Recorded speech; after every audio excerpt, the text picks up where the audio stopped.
Assalamualaikum warahmatullahi wabarakatuh to all the panels. My name is Nur Amirah binti Mohamad Zen, and I am a final year student of Faculty of Mechanical Engineering at UiTM Shah Alam, currently in semester 7.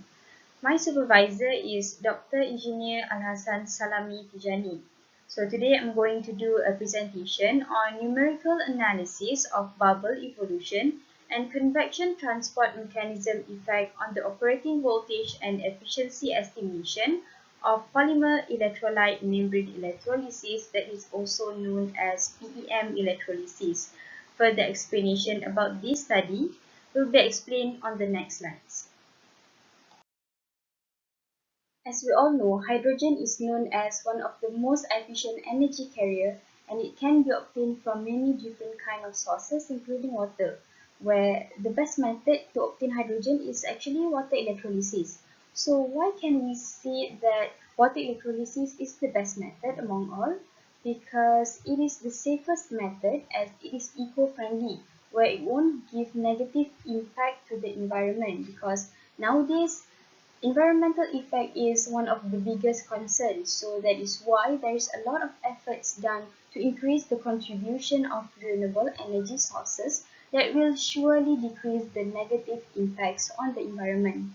There are a few types of water electrolysis, but in this study I chose PEM electrolysis, which stands for Polymer Electrolyte Membrane Electrolysis.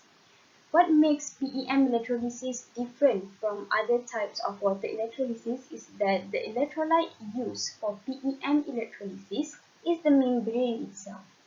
So, PEM electrolysis also has a few advantages, and also the advantages that is good for the environment, where it has high pure efficiency because the process will only emit oxygen, not carbon emission, that makes it good for the environment.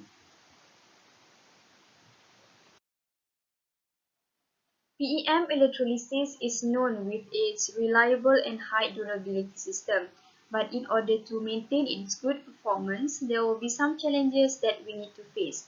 The first one is high energy demand.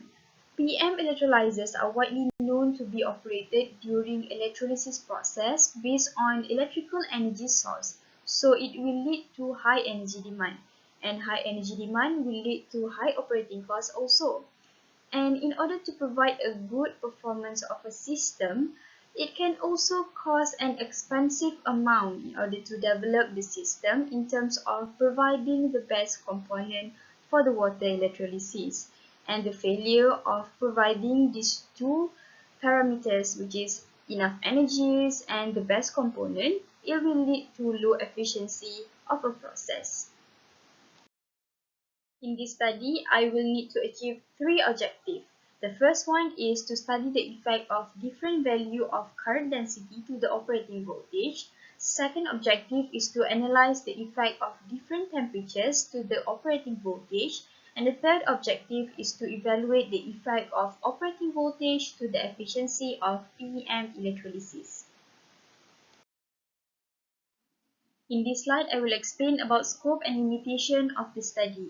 The first one is PEM electrolysis operating voltage, because the main aim of this study is to find or analyze the effect of operating voltage or any parameters that will affect the PEM electrolysis efficiency. So we chose to focus more on the operating voltage, which is the diffusion over voltage, reversible voltage, ohmic over voltage, and activation over voltage. We also want to focus on the effect of different charge transfer coefficient, which is also known as CTC, and temperature, because a good estimation of CTC is very important in order to predict the performance characteristic of a PEM electrolyzer. And most of the literature actually have not treated CTC as much in detail. So that is why I chose to find a good information and the effect of CTC in PEM electrolysis in order to enhance and improve the efficiency of PEM electrolysis. Next, all the studies and parameters involved will be conducted by MATLAB simulation. This is the second part in the proposal, which is literature review. In this literature review, I will divide PEM electrolysis study into three categories, which is mode of operations, thermodynamic modeling of PEM electrolyzer, and also performance evaluations. And the detailed explanations will be explained on the next slides. In these slides, I will explain to you about the basic working operations of PEM electrolysis. PEM electrolyzer is a device that is used to split the molecule of water into hydrogen ions and oxygen gases. So the electrolyte used for PEM electrolysis, as I mentioned on the previous slide, is the membrane itself, where you can see on the diagram that the membrane is sandwiched between the two electrodes, which is the anode electrodes on the right side in yellow color and the cathode electrode on the right side, which is in orange color. So both electrodes are attached to bipolar plates and both have channels for water and gas to flow through. And both also connected by the external cell voltage in order to allow the electron to flow. You can see on the anode side that when the water reacts at the anode, it will form oxygen and also hydrogen ion that is positively charged, while at the cathode side, it will produce hydrogen due to hydrogen ions that combine with the electrode. And further explanation about the basic working operation will be explained in the system integrations of PEM electrolyzer on the next slides. The diagram shows is the system integration of PEM electrolysis. So starting from the anode side, the process will start when the water is supplied from the water tank and it enters the channel of bipolar plate at the anode side. And after that, it will undergo electrokinetics when the electricity is supplied externally. So the electricity supplied will help to split the water molecules into hydrogen ions and also oxygen gases, where the oxygen produced at the anode side will escape to the surrounding, while the hydrogen ions will be transferred to the cathode side through the membrane together with the electrons supplied from the external circuit. So moving on to the cathode side. At the cathode side, we will see that hydrogen will be produced due to interaction between the hydrogen ions and also electrons. Hydrogens at the cathode side will flow through the bipolar channel and collected in the hydrogen storage tank, as you can see on the diagram. In PEM electrolysis, we have four different types of operating voltage, which is open circuit voltage, that is also known as reversible voltage, activation over voltage, ohmic over voltage, and diffusion over voltage. And the cell voltage in PEM electrolysis is the summation of all these four types of over voltage. The explanation in detail of each over voltage will be explained on the next slides. As I mentioned in the previous slide, cell voltage is the summation of four different types of operating voltage, which is activation over voltage plus reversible voltage plus ohmic over voltage and plus diffusion over voltage.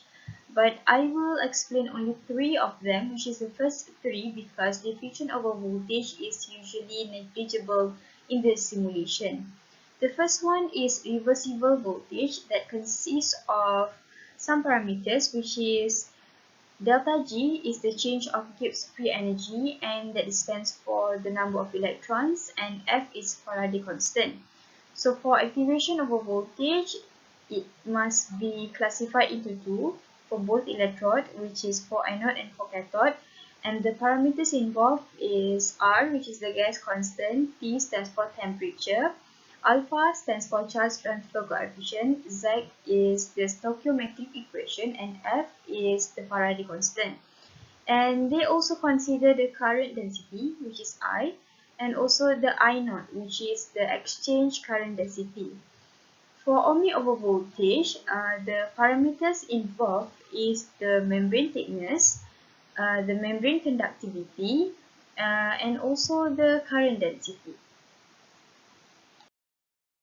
According to an article, there are four components that will be evaluated in PEM electrolysis for performance evaluation, which is hydrogen production, charge transfer coefficient that may affect the PEM electrolysis operating characteristics, power consumption, and efficiency performance estimation. But in this study, I will only focus on the first two components, which is the charge transfer coefficient and also the hydrogen production rate. And the equation used to calculate both parameters are shown on the slides. So in these slides, I will explain to you about the methodology, which is the list of steps involved from start to the end of final year project 1. So the first step, I collect data and also information. This is why I collect as much as I can the journals and articles that related to PEM electrolysis. The next step, I develop a mode of operation of PEM electrolysis. This is where I develop a diagram to understand more about the basic working operation and also the system integration of PEM electrolysis. And then I start to develop a simulation, which is the calculation that I've made in Microsoft Excel on the parameters involved in the process.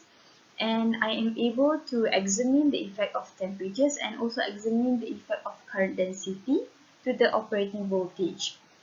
Then I can simulate the PEM model and also observe the optimum parameters that will affect the PEM electrolysis. For example, the operating voltage that involved in affecting the efficiency of the PEM electrolysis.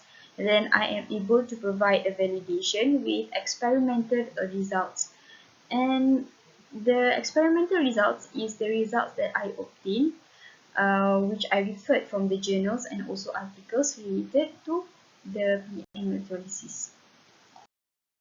So from these studies, the parameters that will be evaluated is temperatures, operating voltage, current densities, and also charge transfer coefficient. We can see how the parameters will affect each other and also how the parameters will affect the efficiency of PEM electrolysis. In this section of proposal, which is the result, I have classified it into two categories, which is expected results and also preliminary results. The further explanation about the result and also the data obtained will be explained on the next slides. Expected results is the result that I obtained from previous study based on the journals and articles that I referred regarding PEM electrolysis. So as you can see on the slide, there are three different operating over voltage graphs against current densities at different operating temperature in the range of 20 to 90 degrees Celsius. The first graph is about activation over voltage versus current densities. So you can see that the activation over voltage decreases when the temperature increases. This is because the electrokinetic of water is enhanced at higher temperature that will cause a faster reaction at both electrodes. Thus, it will reduce the voltage. The next graph is about ohmic over voltage versus current density. You can see that ohmic over voltage decreases as the temperature rises, but it drops in a smaller amount compared to activation over voltage. The last graph is about diffusion over voltage. The graph shows that the increase in temperature does not affect the diffusion over voltage. That makes the diffusion over voltage is usually negligible in PEM electrolysis and also simulation. So from all the simulations shown that it can be stated that activation over voltage can be considered as a dominant parameter as it will affect the cell voltage more compared to other operating voltage. In these slides is about preliminary results, which is the results that I obtained from the calculation made based on the parameters involved in PEM electrolysis. So all the data shown is actually the parameters related to ohmic over voltage. As you can see on the first two graphs, it's about ionic resistance and also membrane conductivity, but it shows opposite results. The first graph, which is ionic resistance versus temperatures, shows that temperature increase, causing the ionic resistance to decrease, while the second graph shows that when the temperature increases, membrane conductivity will also increase. The third graph is the total of ohmic over voltage, which is the total of electronic resistance, and also ionic resistance, which is the resistance involved in ohmic over voltage. It shows that ohmic over voltage decreased when the temperature increased. It proved that the results obtained in preliminary result is the same as in the expected result for ohmic over voltage versus temperature in the range of 20 degrees Celsius until 90 degrees Celsius. So the first appendix that I attach here is the list of parameters that I gained from different literature that is related to PM electrolysis. I have gained the parameters about exchange current density, operating temperature, charge transfer coefficient, and also electrode properties from 20 different journals that is related to PEM electrolysis. So the second appendix is my Gantt chart. It has the list of activities that I do throughout the semester for FYP1. So the blue box is actually the planning, while the green box is the actual. I can see that all the plannings made for each activities during the semester has achieved. So the third appendix is about milestone. It consists of the main activities that I've done throughout the semester for FYP1, and it shows that all the date that it's been targeted to submit all my work is actually achieved the target. Okay, I think that's all from me. If you have any questions regarding my presentation, you can directly contact me through my email at amirahmohammadzen@gmail.com. Thank you for your time. Have a nice day. Assalamualaikum.